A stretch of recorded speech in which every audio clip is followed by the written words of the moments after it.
बिहार के मुख्यमंत्री सम्राट चौधरी ने बीते रविवार 26 अप्रैल को मुंगेर में यह कहा कि यदि सरकारी जमीन पर घर बना है तो उसको ध्वस्त होना ही होगा, कोई बचा नहीं सकता। उनके बयान पर केंद्रीय मंत्री चिराग पासवान ने सोमवार को प्रतिक्रिया दी। उन्होंने सुझाव दिया कि पहले वैकल्पिक व्यवस्था कर दी जाए। चिराग पासवान पटना एयरपोर्ट पर पत्रकारों से बात कर रहे थे। उनसे सवाल किया कि सम्राट चौधरी ने कहा है कि सरकारी जमीन पर जितने भी घर बने हैं सब पर बुलडोजर चलेगा। इस पर चिराग ने कहा कि जिस तरीके से अतिक्रमण परिवार विकास राह में गतिरोधक बनता है, ऐसे में जहां भी अवैध अतिक्रमण है उसके ऊपर कार्रवाई की जाएगी, लेकिन यह भी सुनिश्चित करें कि कोई ऐसा घर न तोड़ा जाए जिनका जायज अधिकार है, परिवार के साथ अन्याय ना हो।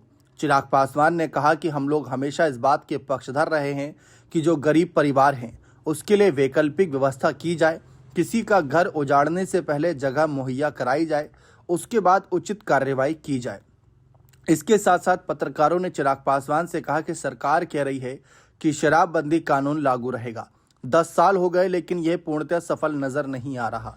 इस पर चिराग पासवान ने कहा कि कानून में जहां पर त्रुटियां हैं जरूर उसको दुरुस्त किया जाएगा। उन्होंने कहा कि मैंने खुद इस बात को कई बार कहा है कि इस कानून के पीछे की सोच कतई गलत नहीं है। शराब की वजह से कई घर बार बर्बाद हुए हैं। यकीनन रह रहकर कुछ कमियां आती हैं, चाहे जहरीली शराब हो, सीमावर्ती इलाकों में आयात की बात हो, तो जो त्रुटियां हैं उसको जरूर दुरुस्त किया जाएगा, क्योंकि सरकार के सामने एक बड़ी जिम्मेदारी है।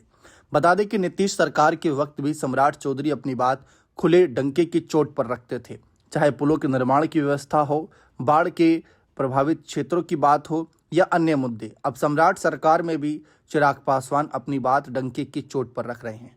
जिस तरीके से सम्राट सरकार में बुलडोजर कार्रवाई को लेकर चर्चा है, इस पर साफ तौर पर चिराग पासवान ने अपना रुख स्पष्ट कर दिया है। बहुत बहुत शुक्रिया।